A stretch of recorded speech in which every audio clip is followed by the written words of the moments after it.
Ya, selamat siang siapapun yang menonton video kami ini. Hari ini saya berada di Kecamatan Pergeteng-Geteng Sengkut, khususnya di Kecupak 1, Lebuh Delamdam.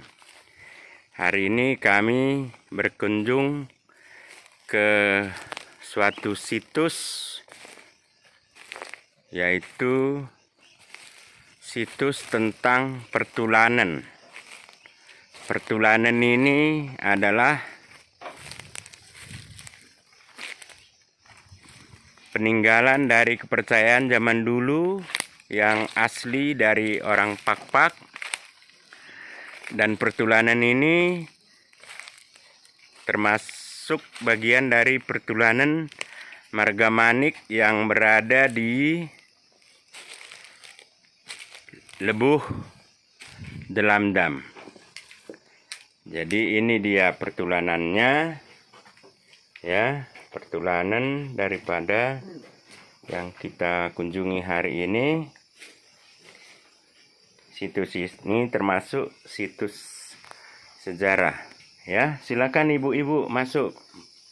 Adik-adik, ini dia, kita lihat atau ziarah ke suatu situs yang sebenarnya bisa menjadi bahan kajian arkeologi, antropologi, atau sejarah, khususnya tentang sejarah religi atau agama-agama tradisional yang ada di Kabupaten Pak-Pak Barat, ya. Jadi di sini kita lihat bagaimana kondisinya, memang kurang baik, ya, kelihatannya, tapi syukur juga sudah dibikin pondok. Kenapa kurang baik? Karena memang kepercayaan yang asli zaman dulu sudah ditinggalkan. Semua warga di desa Kecupak 1 atau di Dusun Delamdam atau di Lebuh Delamdam hanya menganut dua agama besar, yaitu agama Islam dan Kristen, sehingga hal-hal yang berbau kepercayaan tradisional sudah banyak yang hilang, ya, atau kurang dirawat, ya. Jadi inilah contohnya, salah satu. Sekali lagi, ini namanya adalah pertulanan.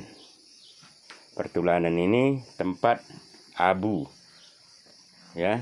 Jadi tidak sama dengan yang di Bali. Abu yang disimpan di sini adalah abu tulang belulang. Jadi bukan dibakar secara utuh, tapi setelah sekian tahun dikubur, kemudian digali, lalu dibikin upacara adat, sehingga abunya diletakkan di pertulanan, ya. Jadi tidak sama dengan pembakaran atau upacara ngaben kalau nggak salah di Bali, ya. Ini berbeda, ya. Itulah sekilas tentang apa itu pertulanan di Pak-Pak. Jadi ini contohnya yang ada di Kabupaten Pak-Pak Barat, khususnya di Kecamatan Pergeteng-Geteng Sengkut, dan secara persis ini tidak jauh dari kantor camat, ya, yaitu di Dusun Delamdam. Mungkin demikian saja, ya, vlog kita kali ini, ya. Silakan berkunjung kepada atau ke situs-situs sejarah yang ada di Kabupaten Pak-Pak Barat. Salah satunya adalah pertulanan. Jadi pertulanan ini tidak eksklusif hanya ada di Pergeteng-Geteng Sengkut, tapi juga di desa-desa lain. Demikian saja, jangan lupa like, subscribe, dan share video ini bila saudara merasa ini bermanfaat. Juan jua, terima kasih, Lias Ate.